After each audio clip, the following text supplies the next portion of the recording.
Graça e paz, glória a Deus. Vamos continuar falando sobre as parábolas de Jesus. Vamos ler Mateus, capítulo 21, a partir do versículo 28. Nessas parábolas, nós estamos observando os critérios da escolha. E vemos que, num primeiro momento, muitos são chamados. Então, se a expressão de Jesus, que ele usou no nosso último estudo, a última parábola, ele disse: muitos são chamados, mas poucos escolhidos. Então há um breve critério, que não é tão radical assim, para chamar muitos, mas há um critério bem radical, há uma seleção para que sejam escolhidos. Então nós temos que trabalhar, que amar, que perdoar, temos que fazer o bem, boas obras, temos que ter uma vida digna, que glorifica a Deus, que agrada a Deus. Sem fé é impossível agradar a Deus. Então nós temos que ter uma vida de fé, e essa fé leva à prática, leva ao conhecimento de Deus, e é isso exatamente que essa parábola vai nos mostrar claramente. É uma fé que leva às obras. É uma fé que nos leva a um conhecimento de Deus para amá-lo, para amar ao próximo.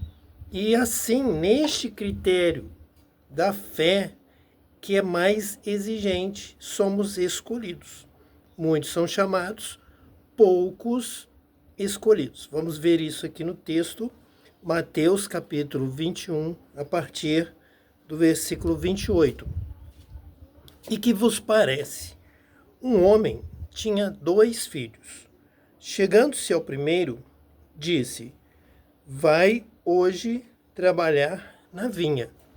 Veja aqui que o critério foi um chamado, mas a escolha vem do resultado desse trabalho. Deus está chamando trabalhadores para a sua vinha, na seara e na vinha do Senhor. Vamos trabalhar, temos que trabalhar, orar, vigiar e produzir. Conhecereis pelos seus frutos, o verdadeiro, o falso.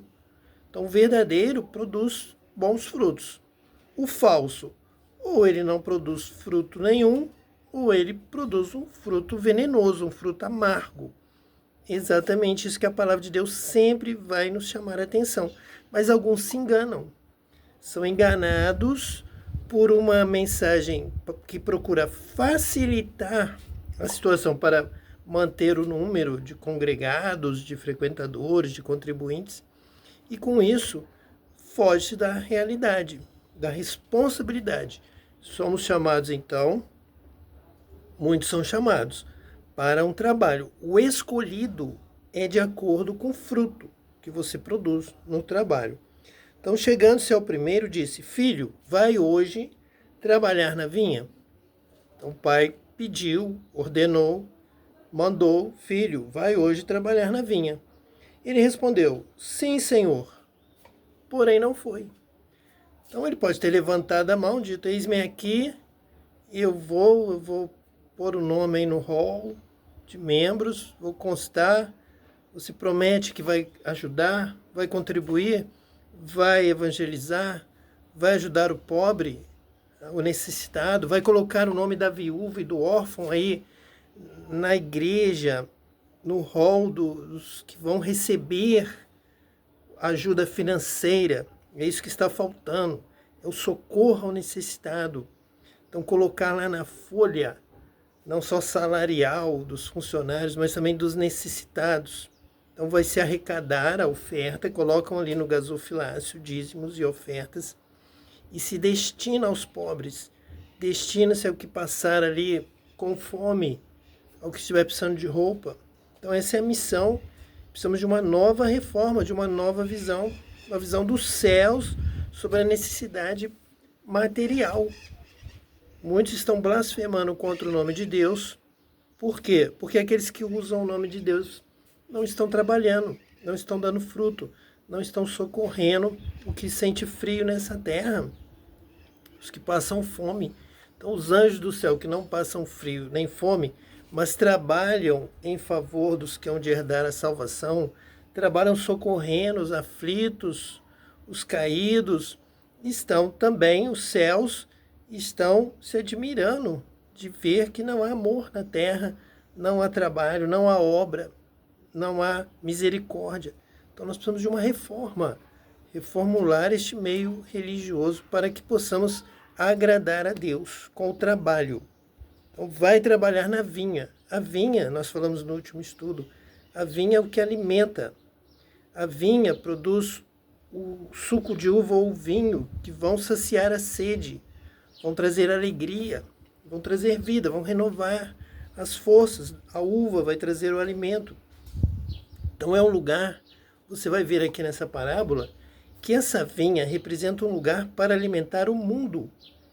Ela traz a alegria da vida, da alma espiritual, dos céus, traz o socorro, traz um socorro amplo, traz uma bênção maior, traz a vontade de Deus para a terra, o reino dos céus, a bondade de Deus se espalhando sobre a terra. Então, um socorro que não visa lucro, não visa ganho, mas visa o serviço a Deus, o amor, a vida que Deus criou, colocou na terra, e Deus não quer ver sofrendo. Então ele escolhe uma nação, um povo para ser a sua vinha, a vinha dos céus que alimenta a terra. Dirigindo-se ao segundo, disse-lhe a mesma coisa. Então disse ao segundo filho, para que também fosse hoje trabalhar na vinha. Mas este respondeu, não quero. Depois, arrependido foi. Então nós temos aqui uma situação que nos desafia a não julgar rapidamente, nem pela aparência, nem pelo que a boca, os lábios falam, mas exatamente pelo que se faz, pela obra. Um disse que iria, mas não fez nada, não foi. O outro, no momento, disse que não iria, mas depois se arrependeu e acabou indo. E realizou a obra, concretizou, fez a obra, foi trabalhar na vinha. Qual dos dois fez a vontade do Pai? Disseram, o segundo, declarou Jesus. Em verdade vos digo que publicanos e meretrizes vos precedem no reino de Deus. Que exatamente como na parábola anterior, os que receberam mais, amaram mais.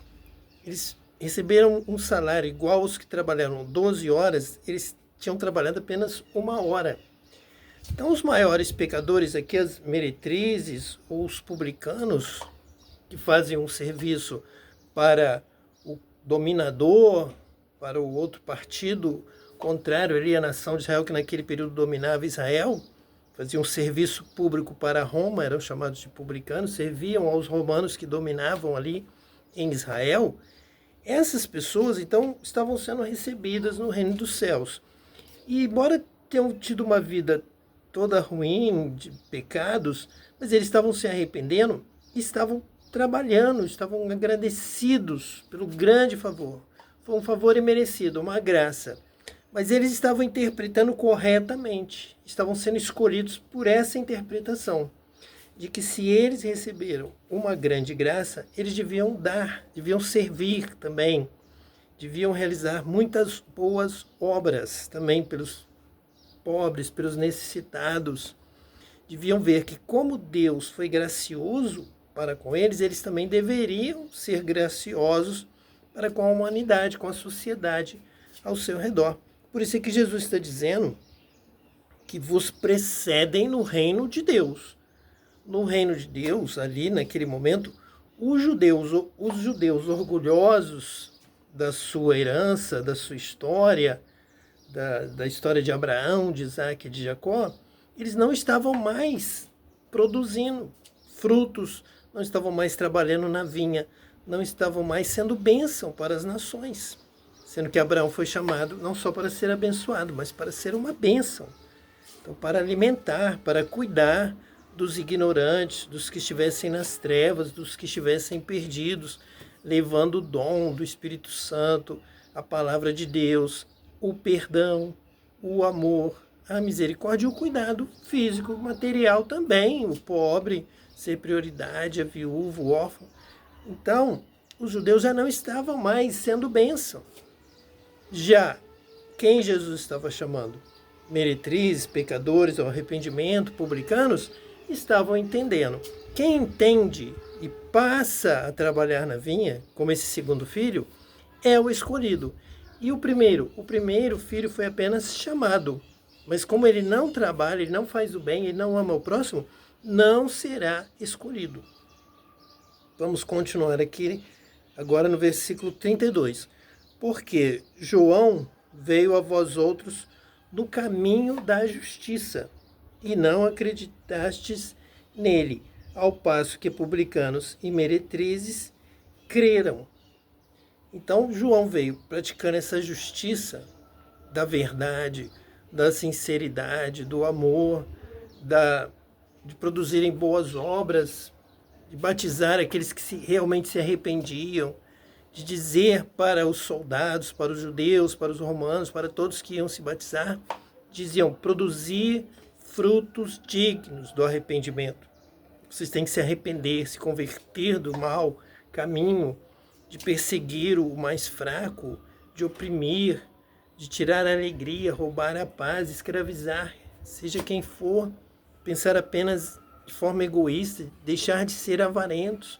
Vocês têm que primeiro abandonar este mau caminho para andar no caminho da justiça, das boas obras. Foi isso que Jesus disse, que era o caminho da justiça de João Batista.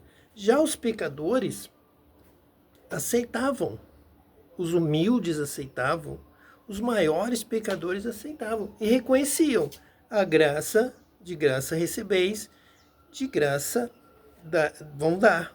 Quem recebe de graça também não deve cobrar pelo que recebeu.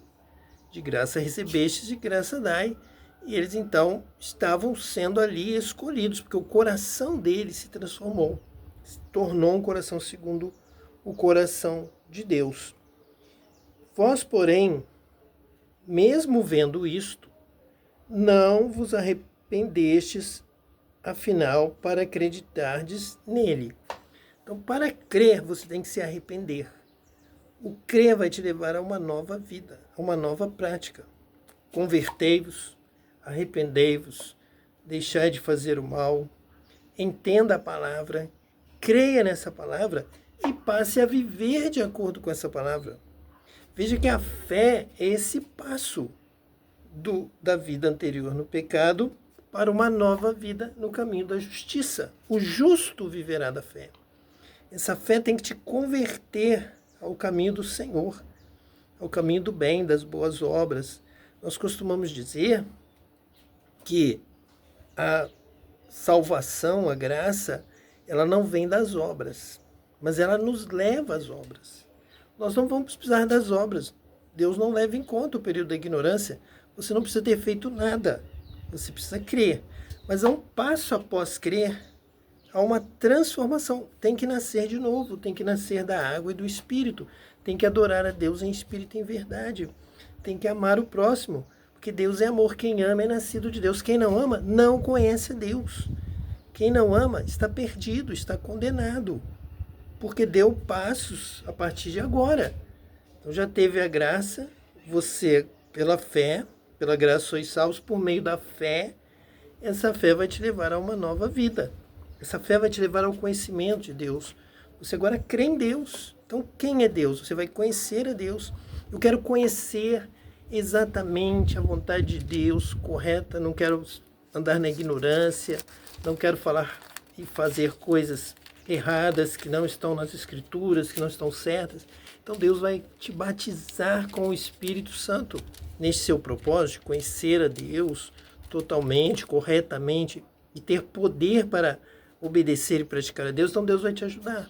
Está lá o Espírito Santo pairando sobre a face das águas, esperando alguém que clame: Espírito Santo, eu preciso de um amigo, eu preciso de alguém que me ajude, eu preciso conhecer a Deus, eu preciso entender a palavra de Deus, eu preciso ter força para viver de acordo com essa palavra, eu preciso do dom do amor, eu preciso do dom do conhecimento de Deus, eu preciso entender as Escrituras e preciso de poder para viver de acordo com as Escrituras. Então ali já está o Espírito Santo preparado, já estava lá no princípio com Deus, e então somos batizados com o Espírito Santo. Vem, Espírito Santo, eu preciso de Ti, descerá sobre Ti o Espírito Santo. E a glória de Deus, o poder do Altíssimo te envolverá e será gerado em você, Jesus, com a sua palavra, com o seu caminho. Ele que é o caminho, a verdade e a vida. Ninguém vai ao Pai a não ser por Ele, a não ser por Jesus. E nós vamos entender isso quando Jesus é gerado em nós pelo Espírito Santo. Então nós, pela fé, vamos nascer de novo. Jesus vai nascer em nós, será Cristo vivendo em nós. Realmente é em espírito. Ele que ressuscitou, vive, ele está com aquele que o invoca, aquele que o busca, aquele que clama por ele. Então ele vem em espírito, vem o Espírito Santo, vem o Espírito de Jesus e anda com você, te ensina, te faz lembrar da sua palavra e ainda te dá poder para entender, ensinar e viver de acordo com esta palavra. Então que Deus te abençoe hoje e eternamente, em nome de Jesus Cristo, o Messias. Amém.